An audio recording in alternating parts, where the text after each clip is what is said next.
मैं इससे पहले 25 क्वेश्चन का डिस्कशन आप लोगों के बीच कराएं और उससे मैं आगे बढ़ता हूं।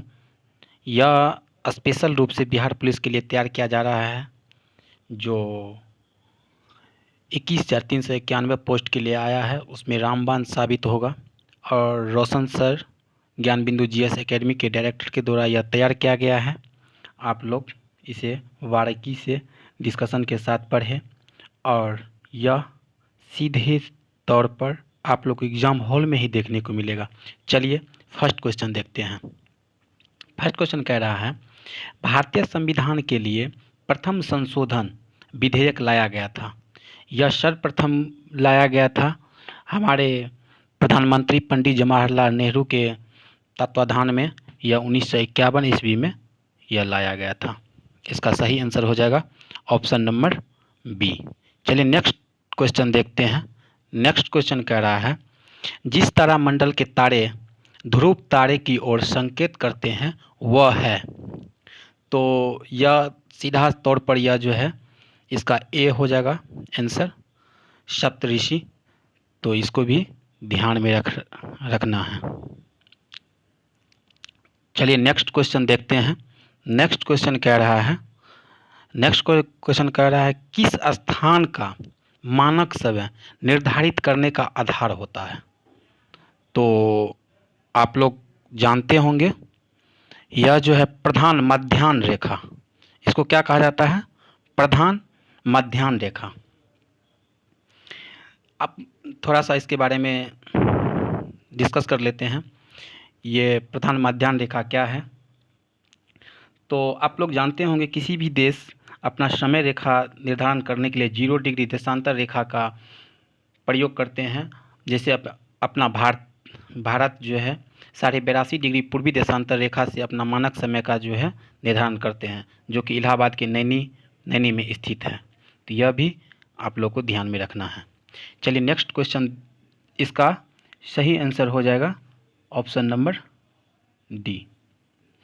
चलिए नेक्स्ट क्वेश्चन देखते हैं दोस्तों। नेक्स्ट क्वेश्चन कह रहा है, निम्नलिखित में से किस देश में सर्वाधिक द्वीप है। तो सर्वाधिक द्वीप, यह क्वेश्चन बहुत बार पूछा गया है। आप लोग अगर क्वेश्चन बैंक देखते होंगे तो इस टाइप का क्वेश्चन बहुत बार पूछा जाता है। तो इसका सही आंसर हो जाएगा option number B, Indonesia. Indonesia में सर्वाधिक द्वीपों की संख्या है। तो मैं एक बार बता देना चाहता हूँ, ऑप्शन के अकॉर्डिंग जो भी है मैं सबका द्वीपों की संख्या बता रहा हूँ। अगर आप लोग नोट कीजिएगा तो उसको नोट कर सकते हैं। इंडोनेशिया में 17,508 द्वीप है, 17,508। और फिलीपींस की बात करें तो फिलीपींस में 7,641 द्वीप की संख्या है। वहीं मालदीव में 11,092 द्वीप है। क्यूबा 4195 द्वीप है। आप लोग कमेंट करके बताइएगा। कल मैं क्यूबा के बारे में डिस्कशन किए थे, आप बताइएगा कि क्यूबा जो है सर्वप्रथम किस क्षेत्र में अपना अग्रणीय काम किए हैं। तो इसके बारे में आप लोग कमेंट करके बताइएगा। चलिए नेक्स्ट क्वेश्चन देखते हैं। नेक्स्ट क्वेश्चन कह रहा है, विश्व की सबसे ऊंची चोटियाँ किस प्रकार के पर्वत में पाई जाती है। यह आप लोग जानते होंगे, ये वलित मोरदार पर्वत होता है। तो इसका सही आंसर हो जाएगा ऑप्शन नंबर बी। चलिए नेक्स्ट क्वेश्चन देखते हैं। नेक्स्ट क्वेश्चन कह रहा है, सुएज नहर जोड़ती है। सुएज नहर जो है कहाँ से कहाँ जोड़ती है। तो सुएज नहर जो है भूमध्य सागर को लाल सागर से जोड़ती है। सुएज नहर कहाँ जोड़ती है, भूमध्य सागर को लाल सागर से। बहुत इंपॉर्टेंट है, इसको याद रखना है। इसका निर्माण कार्य जो है 1869 ईस्वी में हुआ था। इसका कुल लंबाई 168 किलोमीटर है। सुएज नहर का राष्ट्रीयकरण जो है मिस्र के द्वारा 1956 ईस्वी में किया गया था। चलिए दोस्तों नेक्स्ट क्वेश्चन देखते हैं। नेक्स्ट क्वेश्चन कह रहा है 90 ईस्ट रिज कहाँ पर स्थित है। यह बहुत ही अच्छा क्वेश्चन है। यह क्वेश्चन पूछने की बहुत ही ज़्यादा चांस है। तो आप लोग याद इसको रख लीजिएगा, हिंद महासागर अपना भारत के जस्ट नीचे मतलब दक्षिण में स्थित हिंद महासागर में जो है 90 ईस्ट रिज स्थित है। तो इसका सही आंसर हो जाएगा ऑप्शन नंबर बी। चलिए नेक्स्ट क्वेश्चन देखते हैं। नेक्स्ट क्वेश्चन कह रहा है हिमालय पर्वत पद्य प्रदेश है। तो इसका सीधा सा कि लैंग्वेज को थोड़ा टफ किया गया है। आपसे पूछा जा रहा है कि हिमालय पर्वत को जो है ना 4 भाग में बांटा गया है, जैसे ट्रांस हिमालय, लघु हिमालय, वृहद, उसके बाद शिवालिक, मतलब इस तरह से है कि तो 4 भाग में बांटा गया। तो सबसे दक्षिणी भाग जो है आपसे पूछा जा रहा है, जो कि नया में बना हुआ है। तो यह जो है शिवालिक की हो जाएगा इसका सही आंसर। ऑप्शन नंबर बी इसका सही आंसर हो जाएगा। यह जो है सबसे कम ऊंची जो है शिवालिक हिमालय है, वहीं सबसे ऊंची जो है ट्रांस हिमालय है। चलिए नेक्स्ट क्वेश्चन देख लेते हैं। पूछा जा रहा है आपसे नेक्स्ट क्वेश्चन, विदर्भ एक प्रादेशिक नाम है भारत में, और यह मतलब पूछ रहा है नाम आपको किसे दे दिया गया है, किसी प्रांत का जो है ना यह प्रसिद्ध नाम है विदर्भ, जो पूछा जा रहा है। आप लोग जानते होंगे क्रिकेट टीम भी है कि विदर्भ, जो कि इसे बहुत बार की रणजी ट्रॉफी जीत चुके हैं। तो आपको पूछा जा रहा है किस राज्य से हैं, तो यह महाराष्ट्र का एक अंग है। तो इसको भी आप लोग पीछे अच्छी तरीक़ा से इसको याद रखना है। इसका सही आंसर हो जाएगा ऑप्शन नंबर बी।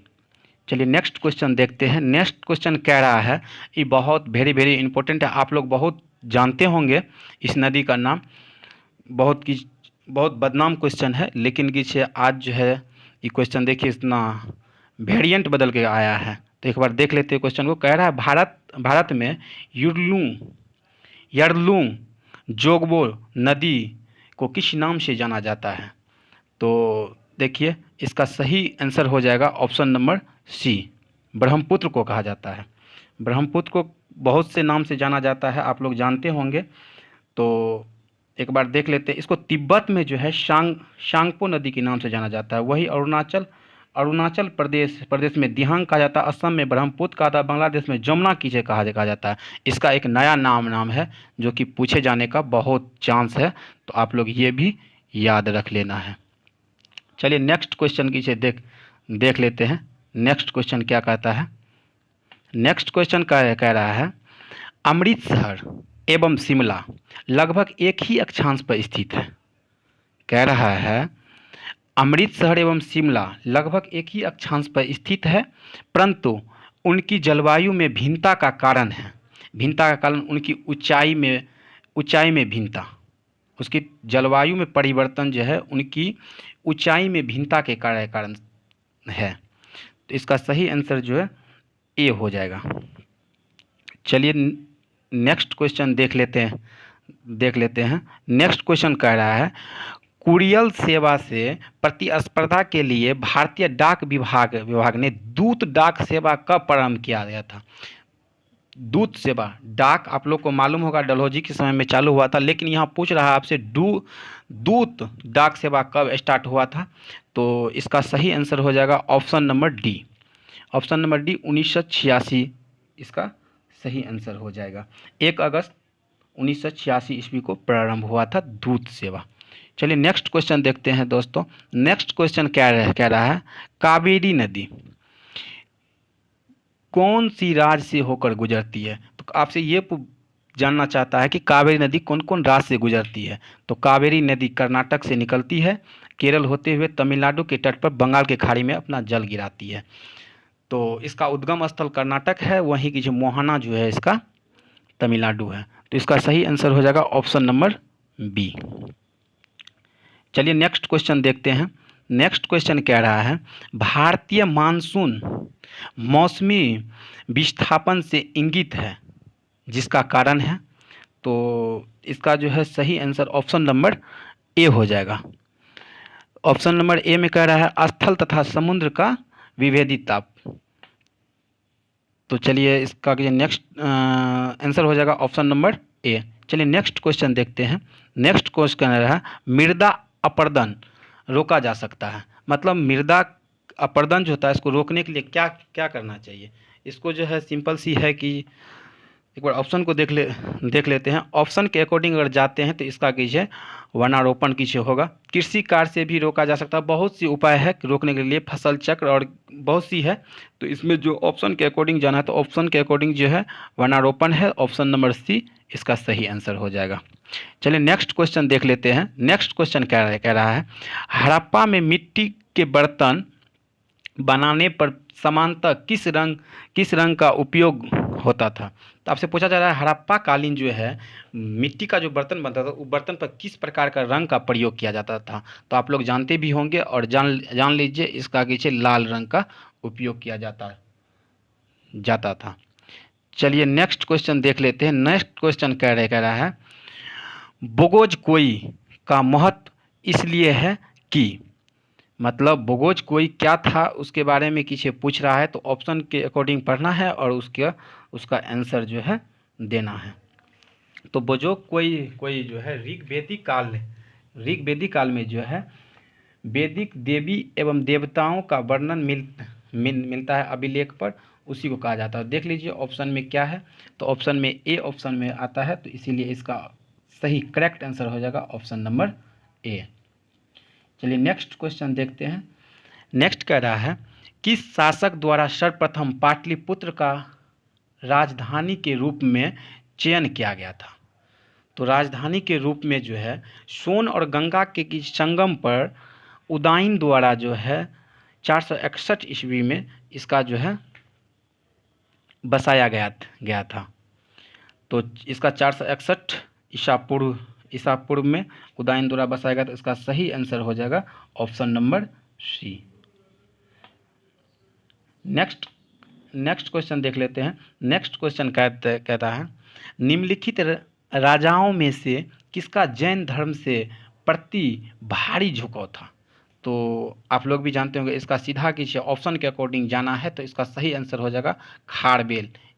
मैं बार बार बताना चाहता हूँ कि यह ज्ञान बिंदु जीएस एकेडमी के द्वारा तैयार किया गया सेट है, और आप लोग जो है इस सेट को अच्छा से देखें और इस सेट को बनाने का और पूरा हॉट पर रखने की कोशिश करें। बिहार पुलिस के लिए रामबाण साबित हो सकता है। मैं अगर कहिएगा तो हम दिखा देना चाहता हूँ किसका है, ज्ञान बिंदु जीएस एकेडमी का है। चलिए नेक्स्ट क्वेश्चन है नालंदा विश्वविद्यालय के स्थापना का युग किस, मतलब इस शासक दिया हुआ है, इस किस शासक के कार्यकाल में हुआ था। तो कुमारगुप्त के द्वारा किया गया था, तो गुप्त वंश के शासनकाल में हुआ था। इसका सही आंसर हो जाएगा ऑप्शन नंबर सी। चलिए नेक्स्ट क्वेश्चन देख लेते हैं। नेक्स्ट क्वेश्चन कह रहा है भारत में महमूद गौरी ने किसको प्रथम, यहाँ अक्ता लिख दिया गया, इक्ता होगा, प्रथम इक्ता प्रदान किया था। तो मोहम्मद गौरी ने सर्वप्रथम कुतुबुद्दीन ऐबक को अपना इक्तादार की से नियुक्त किया था। तो इसका सही आंसर हो जाएगा option number B Qutbuddin Aibak. और इसका अस्थाई रूप अगर कहिएगा या किसी इसका सबसे ज़्यादा प्रयोग करने होता है इल्तुतमिश इसका हो जाएगा, लेकिन आप लोग को क्वेश्चन के अकॉर्डिंग जाना है, तो इसका सही आंसर हो जाएगा ऑप्शन नंबर बी। चलिए नेक्स्ट क्वेश्चन देखते हैं। नेक्स्ट क्वेश्चन कह रहा है जब उसने राजत्व मतलब किंगशिप प्राप्त किया तो वह षड्यंत्र के नियमों और आदेशों के पूर्णतः स्वतंत्र था। बर्नी ने यह कथन किस सुल्तान के लिए कहा है। तो यह बहुत अच्छा स्टेटमेंट है, बर्नी के द्वारा दिया गया है। तो यह आप लोग को याद रखना है, यह अलाउद्दीन खिलजी के लिए जो है बर्नी ने प्रयोग किया है। देखिए बहुत सी आप लोग बुक पढ़े होंगे, लेकिन बहुत कुछ ऐसा है जो कि इस सेट में ही आपको देखने को मिलेगा, जो कि सर बहुत ही मेहनत से सेट तैयार करते हैं। तो आप लोग जो भी है उसको याद करने का कोशिश कीजिएगा। चलिए देखिए नेक्स्ट क्वेश्चन कह रहा है फिरोज तुगलक, मतलब फिरोज शाह तुगलक एफएसटी के बारे में बात कर रहा, कह रहा है फिरोज तुगलक द्वारा स्थापित दारुल सफ़ा क्या था। तो याद करना सीधा, दारुल सफ़ा जो है फिरोज शाह तुगलक के द्वारा किसे बनाया गया था, और यह एक जो है खैराती अस्पताल था। मतलब स्वास्थ्य व्यवस्था को देखते हुए एक अस्पताल का किसी स्थापना किया था, जिसका नाम जो है दारुल सफ़ा रखा था। तो इसका सही आंसर हो जाएगा ऑप्शन नंबर बी। चलिए नेक्स्ट क्वेश्चन देख लेते हैं। नेक्स्ट क्वेश्चन कहता है, यह कथन किसका है कि अकबर के शासनकाल में इलाहाबाद में 40 स्तंभ युक्त मंजिल के निर्माण में 5,000 से 20,000, यहाँ दोस्तों 20 लिखा गया लेकिन 20,000 होगा, 20,000 लोगों के लिए 40 साल तक काम किया था। तो आपसे पूछा जा रहा है यह स्टेटमेंट किसने दिया गया था, तो विलियम फिंच के द्वारा यह स्टेटमेंट दिया गया था। इसका सही आंसर हो जाएगा ऑप्शन नंबर सी। चलिए दोस्तों नेक्स्ट क्वेश्चन देख लेते हैं। औरंगजेब द्वारा चलाए गए जिहाद का अर्थ क्या होता है। आप लोग जानते होंगे इस सर्वप्रथम मुगल वंश के द्वारा जो है कि बाबर जो संस्थापक है मुगल वंश के, जो 1526 ईस्वी में इब्राहिम लोदी को पराजित करके भारत में मुगल वंश का नींव रखा था, उसके द्वारा भी किसे दिया गया था जिहाद का नारा। जिहाद का नारा किसे मतलब एक जाति मतलब मुस्लिम वर्ग के लिए जो है अपना किसे एकता को स्थापित करने के लिए जिहाद का नारा दिया गया था। लेकिन यहाँ जो है औरंगजेब के द्वारा जिहाद का नारा जो दिया गया है यह जजिया से संबंधित था। किससे संबंधित था, बहुत ही इंपॉर्टेंट, वेरी वेरी इंपॉर्टेंट, इसको डाल के याद कर लीजिएगा। औरंगजेब जो जिहाद का नारा दिया था यह जजिया के किसे लिए दिया गया था। तो इसका सही आंसर हो जाएगा ऑप्शन नंबर डी। देखिए दोस्तों समय को देखते हुए मैंने बहुत कम समय में कराने का कोशिश किया डिस्कशन के साथ, तो आज जो है यहीं जो है इसको रोक। धन्यवाद दोस्तों। आप लोग अगर किसी तरह का दिक्कत या कुछ परेशानी हो तो आप लोग कमेंट के माध्यम से बता सकते हैं। चलिए धन्यवाद।